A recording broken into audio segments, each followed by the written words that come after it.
But the biggest thing is that you've got a chloride ion and a bicarbonate, a Cl and HCO3 negative, which is essential. They are the magnetic nutrient which really transport everything. And you're only going to be able to get that if you've got fragrant amino acid in your diet. So we could be talking about a lot of things, but like somebody's going to say, hey, the amino acid, yeah, that's right, phenylalanine. That's not important. Just drug the person, because the issue for them is only like, oh, somebody's got to have control. It's like, whoa. This is very complex equivalent, not too logical, you see? So each thing is something which should be looked at, because you're looking at doing the better thing for anyone, and you've got to be able to be cross-disciplinary a little bit in what you're thinking about. And if you're not, then you get somebody who could, and then give advice like, why should it not be that somebody's really got these fragrant amino acids, which you really do need? You've got to have phenylalanine and tyrosine and tryptophan, okay? Because you've got to make neurotransmitters and things like that. And what is this which we're talking about? We're talking about metabolism. You've got to have metabolism to be able to have any brain function. And the way that you think, or anyone, wouldn't that be equivalent to actually what nutrient and things that you've got in your brain? Yes, it is. So why would anybody want to rule any of that out? That's just so bad if they did wrong.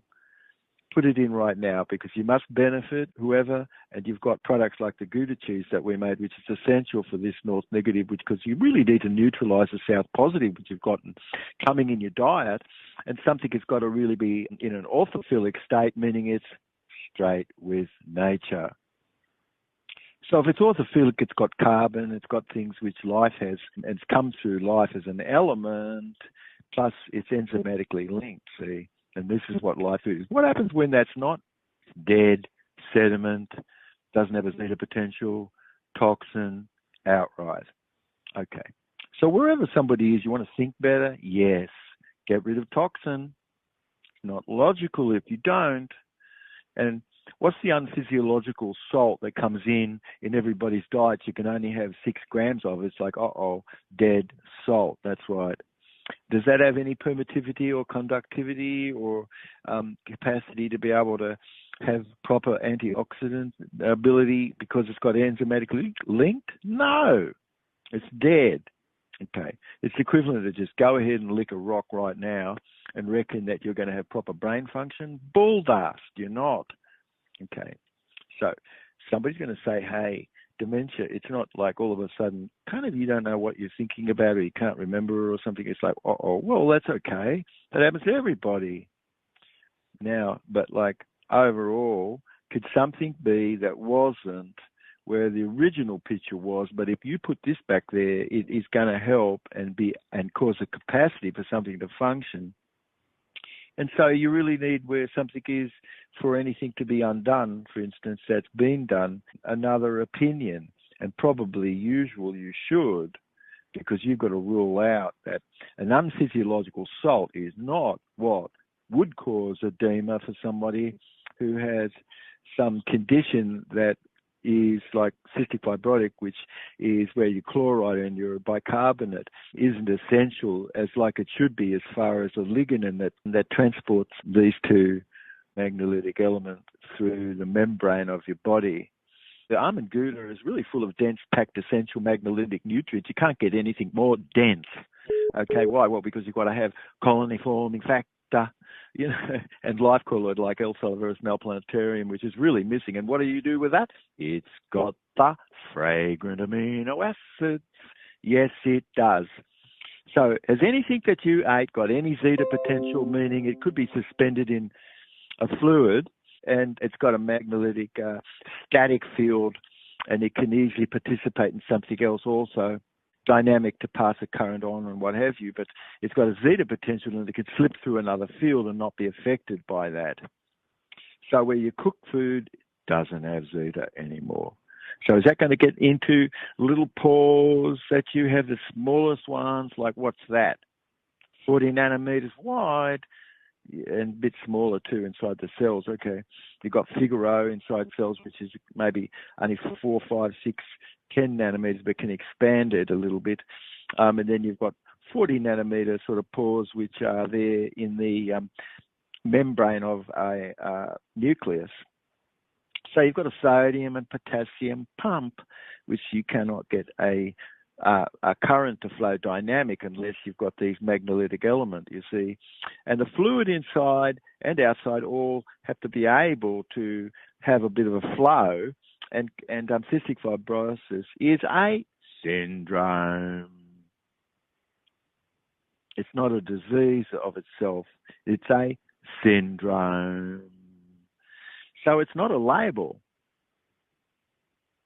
It's really to do more with, feed me properly and don't give me any toxin. And that's the that's the diagnosis of cystic fibrosis, which somebody's going to say that they don't have any part of what that is.